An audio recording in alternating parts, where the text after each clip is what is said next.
Dottor Clan, buonasera e grazie Buonasera. per essere qui con noi.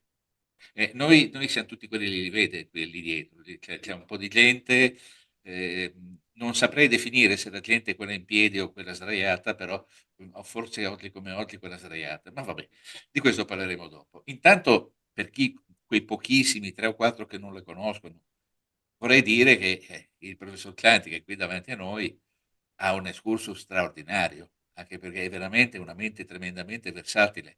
Pensate che ha cominciato disegnando fumetti addirittura, Ken Parker, che mi piaceva tantissimo, e poi ha cominciato a dedicarsi alla comunicazione, e da lì ha scoperto tutta una serie di eh, mestieri che potevano portarlo verso quello che è oggi. È passato attraverso la formazione del fisico, dei nostri muscoli, eh, comprendendo ciò che accadeva al nostro interno, ha scritto dei libri e infine oggi è qui, potrei parlare per un'ora, ma è qui per deliziarci su alcuni argomenti dei quali i media mainstream purtroppo, o per fortuna, non lo so ancora.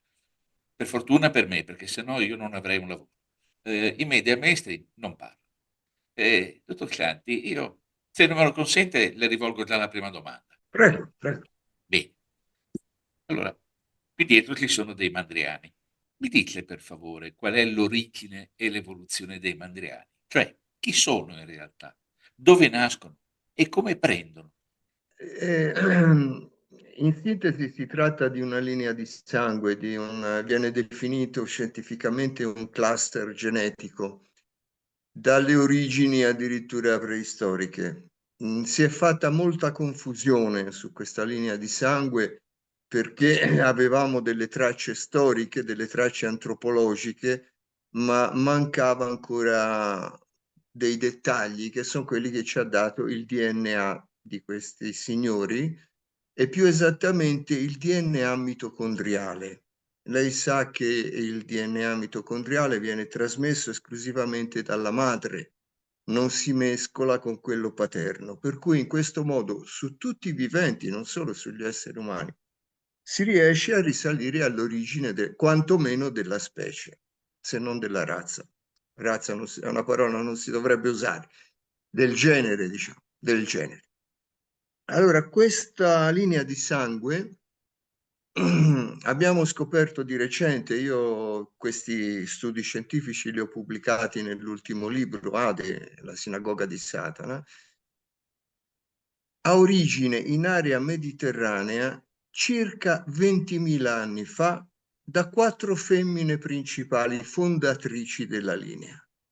Essendo una linea di sangue oltretutto endogamica, cioè si sposano tutti fra di loro, e matrilineare, per cui la discendenza viene data dalla madre, è stato ancora più facile questo compito e così si è riusciti a identificarli.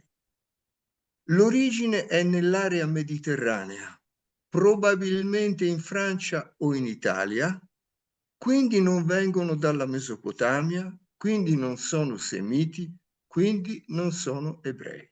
Questo va subito chiarito, perché sa meglio di me come l'antisemitismo oramai sia l'accusa, diciamo, più ricorrente per chiunque si azzarda solamente a criticare, no?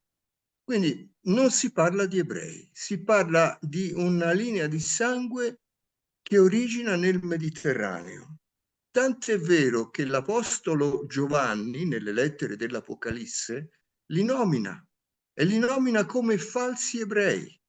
Essi si dicono giudei, ma mentiscono. Queste sono le parole letterali di Giovanni l'Evangelista. Quando si rivolge ai vescovi dell'Anatolia per rassicurarli perché sono perseguitati. Siamo subito dopo la morte di Cristo, lei mi capisce, no? E le persecuzioni dopo Cristo sono subito continuate, ma non le hanno fatte i romani, non l'ha fatte l'impero, che si disinteressava completamente di quello che accadeva in questa lontana periferia. Erano i sommi sacerdoti giudaici che perseguitavano i primi cristiani. Tant'è vero che Paolo l'Evangelista si dice, no? Che era cittadino romano di origine giudea e la sua conversione quando avviene? avviene quando lui si sta recando a perseguitare i primi cristiani e lì poi c'è il ribaltamento del fronte. Quindi si badi bene, si parla di soggetti molto particolari che alla luce dei fatti storici e della cronaca attuale, diciamo, hanno in mano le redini praticamente di tutto il pianeta ed hanno delle caratteristiche peculiari, genetiche straordinarie, dovute a mutazioni appunto genetiche, che li rendono mediamente superiori a noi, sia come intelligenza che come longevità. E io li ho definiti super sapiens, proprio per questo. E sono umani come noi, non è che sono alieni, no? Ci mancherebbe. Però hanno queste caratteristiche, in particolare un quoziente intellettivo molto molto superiore al nostro, tant'è vero si vincono quasi tutti i premi Nobel, pur essendo una minoranza ristretta, nella finanza, nell'economia, il 40% dei premi Nobel vanno a questa linea di sangue. E sono tutte persone che vivono mediamente fino a 100 anni e oltre. Potrei citarle tanti nomi, ma insomma, Rita Levi Montalcini, per esempio, che tutti conoscono, è italiana, appartiene a quella linea di sangue, è morta a 103 anni e così via. Tantissimi, ma anche persone famose, attori, anche in altri campi, anche in altri settori, appartengono alla linea di sangue degli Ashkenaziti, che si chiamano Ashkenaziti praticamente dal basso medioevo in poi, perché si erano stanziati, diciamo, nei paesi dell'est europeo e da lì poi si spostarono verso la Svizzera, la Francia, l'Alto Reno e così via, portandosi dietro questo soprannome Ascuzza, Ascuzza vuol dire tedesco praticamente, e da lì poi hanno iniziato la storia moderna, diciamo, dell'Europa, hanno iniziata loro. Mi sembra anche di capire che è da lì che parte una sorta di quello che vediamo rappresentato dietro le mie spalle, dominazione del Grete. Ma E guardi, questo l'hanno sempre fatto. Allora, se noi si va a vedere a ritroso l'inizio, perché si dovrebbe fare un discorso un po' lungo e complesso, cerco di sintetizzarlo. Praticamente l'Homo sapiens cosiddetto ha un'origine abbastanza recente, si parla di 200-250 mila anni fa. Fino a 12-15 mila anni fa abbiamo vissuto come tutti gli altri animali allo stato brado, cioè piccoli branchi che vivevano di caccia e di raccolta. Poi a un certo punto c'è stata la cosiddetta rivoluzione agricola, la transizione neolitica, che ha trasformato completamente la nostra economia. Da cacciatori siamo diventati agricoltori. Di conseguenza è cambiata la società, perché la società va sempre dietro all'economia, no? E si è instaurato un tipo di società piramidale come quella che conosciamo oggi, per cui c'è un re, un principe, un presidente, chiamiamolo come si vuole, poi tutta una serie di caste che oggi si chiamano classi sociali, ma in realtà sono caste che hanno vari ruoli e così via. Ed è un passaggio da un'economia di sussistenza, che è sintonica con la natura e con l'ambiente, a un'economia di produzione, che è un'economia predatoria, è predatoria sull'ambiente, prima di tutto, e lo sappiamo bene, lo tocchiamo con mano. E soprattutto è predatoria con l'essere umano, perché l'essere umano diviene uno strumento di lavoro che produce per altri, per il profitto di altri e non più per se stesso. Allora, tornando a noi, quando noi andiamo a osservare il sorgere delle prime proto-civiltà agricole, per esempio i natufiani del Libano, ci rendiamo conto che questi primi passi, prima di tutto, sono stati provocati, sono stati indotti, non sono stati spontanei. E poi se la nostra linea di sangue ha origine mediterranea, quella era una delle prime zone dove loro potevano arrivare. Poi si sono spostati sui Fenici, si sono spostati su tutte diciamo, le civiltà cananee della regione, Cipro, Rodi e così via. E poi naturalmente hanno fatto il passo, e di questo abbiamo traccia storica nella Bibbia, nel popolo giudeo, ai tempi dell'esodo dall'Egitto, ma già da prima. Anche lì ci sarebbe tutta una lunga storia, cioè non è che gli ebrei erano poveri schiavi in Egitto e li hanno cacciati, erano una casta ben precisa, arrivata, che aveva un potere enorme, enorme, addirittura cercavano di prendere il potere al faraone, per quel motivo che poi se ne libera. Ma queste sono tutte altre storie. Poi il loro iter dalla Giudea,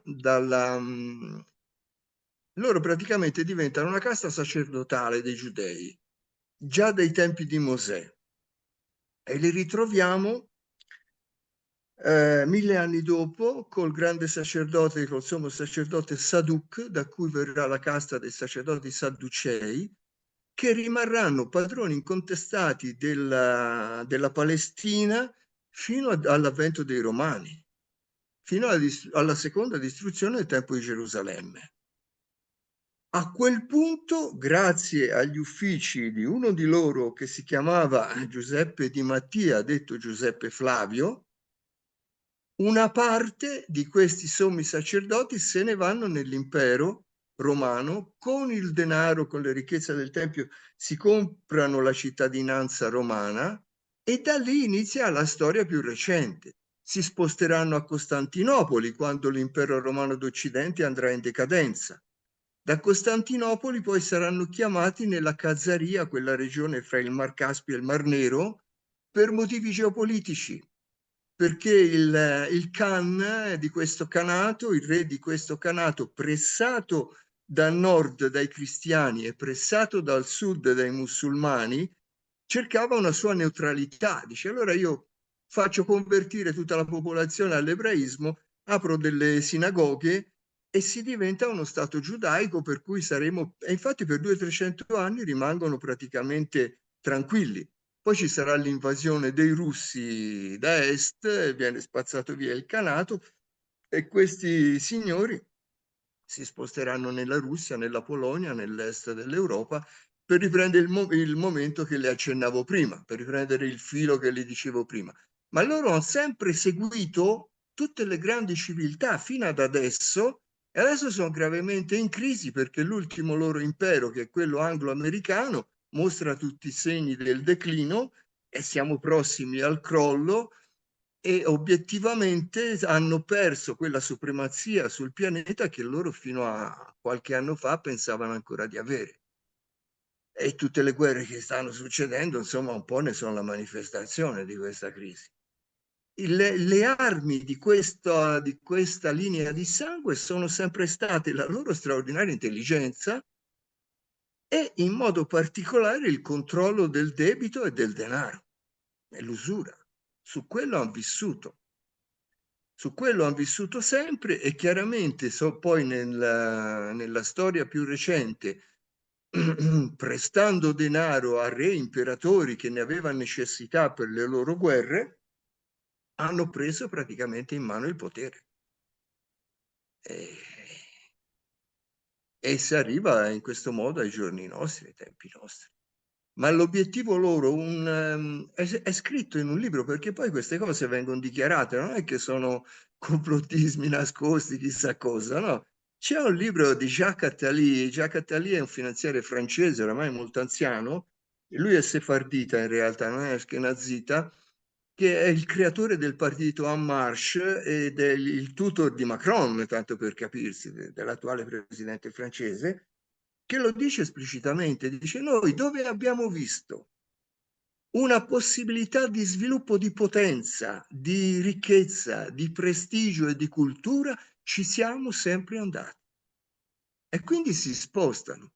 Sono stati nelle nostre repubbliche marinare, sono state nelle repubbliche anseatiche, poi si sono spostati in Inghilterra quando è iniziato l'impero britannico.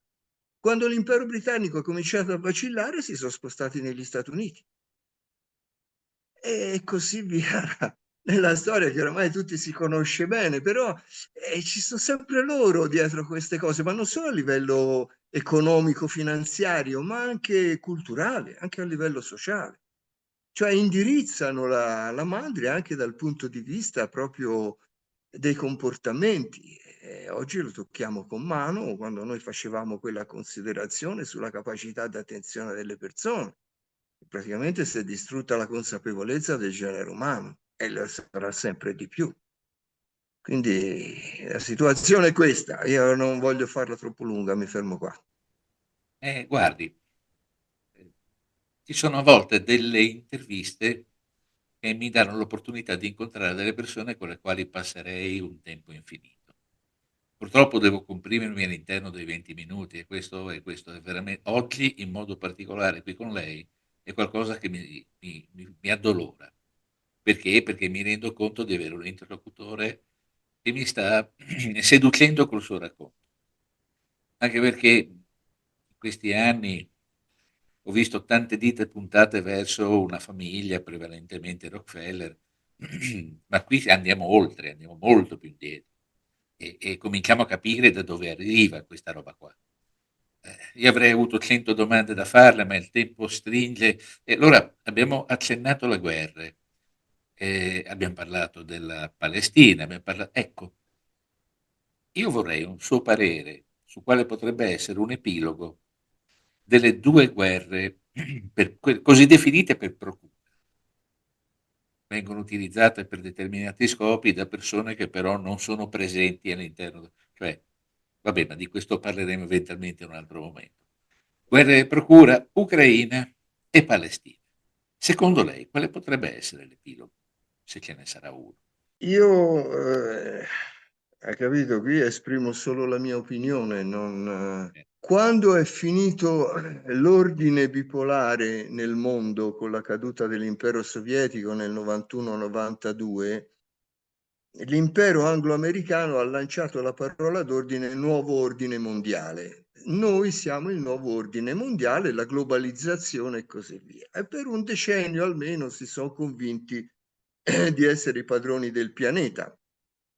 Il loro esercito, che si chiama NATO, chiaramente si è allargato a sempre più paesi e si è andato a avvicinare sempre di più in questo allargamento alla Russia attuale, che è gestita da un signore che insomma viene dai servizi segreti, quindi tanto ingenuo non deve essere, poi si giudica come si vuole, no?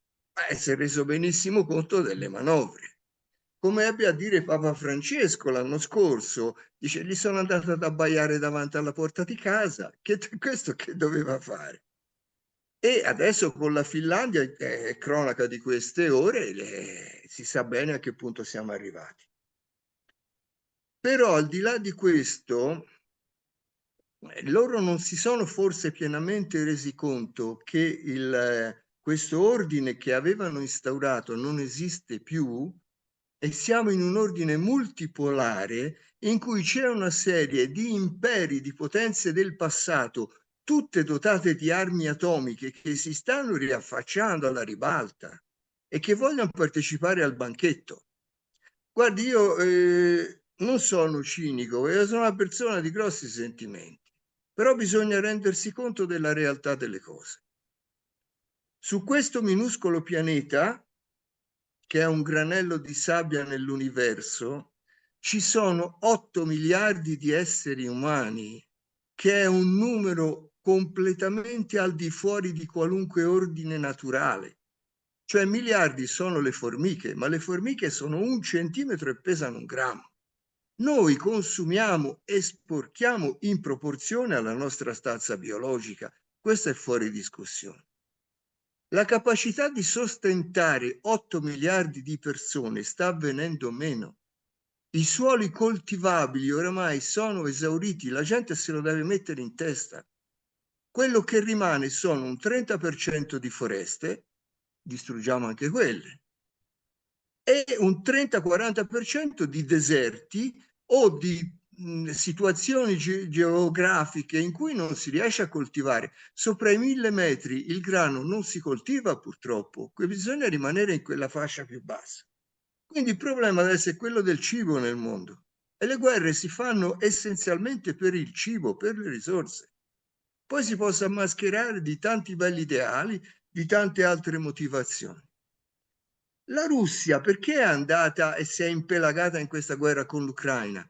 Perché ha bisogno di uno sbocco a mare nel Mediterraneo, perché dal mare di Azov deve passare al Mar Nero e poi nel Mediterraneo, nelle rotte commerciali. E chiaramente si è presa prima la Crimea, ma se sulla costa opposta ci sta la NATO e poi mica la fanno passare con le navi mercantili, quindi deve prendere il Donbass, deve prendere quelle regioni, Odessa. Finché non ha preso Odessa, la Russia non si ferma, questo è chiaro. Ma glielo dico da ignorante, non da persona che si interessa di geopolitica. Quindi lì si andrà avanti finché qualcuno non sarà abbastanza pazzo da premere il pulsante della bomba atomica. Perché adesso la bomba atomica ce l'hanno in tanti, non è che ce l'ha uno Stato solo. E si sa bene le conseguenze. E per quanto riguarda l'altro conflitto, il conflitto palestinese, praticamente lì l'obiettivo è chiaro, lo sterminio della popolazione palestinese. Deve essere eliminata. Quello è uno Stato satellite, è un'altra America, diciamo, dove dal 1917 comandano esclusivamente loro, però è uno Stato multietnico, è uno Stato dove ci sono tante, diciamo, tipologie anche religiose di ebrei veri, ci sono gli arabi, e quindi è molto difficile da controllare e da governare. Loro stanno cercando di prendersi dal Giordano fino alla costa del Mediterraneo tutto il paese in maniera esclusiva. E lo stanno facendo in una maniera spietata, la quale il mondo cosiddetto civilizzato non vuole, perché non vuole, se volesse lo potrebbe fare, non vuole fermarli. È tutta una muina, ah, fermatevi per carità, e però non fanno niente di concreto. E anche quella lì è una bella patata bollente, perché c'è accanto confinante l'Iran che ha la bomba atomica. Quindi vedete bene che la situazione è tutt'altro che tranquilla. Io mi meraviglio, guardi che ho moltissimi rapporti, diciamo, a livello di persone, ma proprio persone, prese persone comuni come me, persone prese dalla strada, anche tramite i social naturalmente, e sempre mi stupisco che non si rendono conto di quello che sta succedendo e di quello che stiamo vivendo. Continuano a folleggiare con le loro scemenze di ogni genere, inutile faccia degli esempi, tanto ce l'abbiamo tutti in mente, però non vogliono capire la criticità di questo momento. Ma ci rendiamo conto che se si decide di mandare l'esercito italiano in Ucraina, oltre che essere già nemico della Russia a livello nominale, lo diventiamo a livello fattuale e siamo subito un bersaglio dei missili russi. E poi quanti soldati italiani, io ci pensavo oggi, ma quanti soldati italiani vorranno andare a farsi ammazzare per gli Stati Uniti in quella terra? Cioè, qui si parla comunque di centinaia di migliaia di morti già adesso, non è che siccome non ci fanno vedere le immagini le persone non muoiono. C'è una carneficina anche in Ucraina. E quindi no, però niente, si continua con le scemenze di tutti i giorni. E questo è terrificante. E qui mi faccia dire, per cortesia, perché questo ce l'ho proprio sull'anima. Noi dobbiamo tenere conto della demografia italiana, purtroppo. Siamo italiani, siamo nati in Italia, siamo un paese multietnico. In Italia non c'è un popolo, ce ne sono 5, 6, 7, 8. Ci sono 10 lingue diverse in Italia. Se lei mette un veneto che parla in dialetto a parlare con un siciliano sempre in dialetto, non si capiscono. È più facile che capiscono un francese piuttosto che un veneto. Quindi noi siamo multietnici e quindi non abbiamo una unità, non siamo una nazione, siamo semplicemente uno Stato molto difficile da governare, che attualmente a livello demografico è composto così, glielo dico chiaro e tondo. C'è un 25% della popolazione over 65 con 4 patologie croniche che hanno un piede nella fossa e di tutto si preoccupano fuorché della politica e del futuro del paese. Poi c'è un 25% di under 35 che sono già stati preformattati dal sistema e quindi sono dei utili idioti, si dice così. Quelli di loro che hanno un certo livello di consapevolezza, si parla di 1,5 milioni, se ne sono già andati dall'Italia. Cioè le menti più brillanti, le menti giovani italiane se ne sono andati perché hanno visto che non c'è futuro. E poi, non voglio essere spietato, noi abbiamo 3,5 milioni di persone che lavorano per la pubblica amministrazione e 1,5 milioni che lavora per la politica. Quindi sono 5 milioni di persone, facciamo il conto alle famiglie, sono almeno 10 milioni di italiani che mangiano sullo Stato e che mai alzeranno la testa per criticare lo Stato. Perché, come si è sempre detto, no? Francia o Spagna, purché se magna. E loro dipendono, e quindi non abbiamo una possibilità noi da nessun punto di vista di reagire a questa situazione. Io mi ci Grazie, sto scervellando da anni su questo tema, ma non grazie vedo una Altrettanti. soluzione. Purtroppo siamo a 40 secondi dalla fine.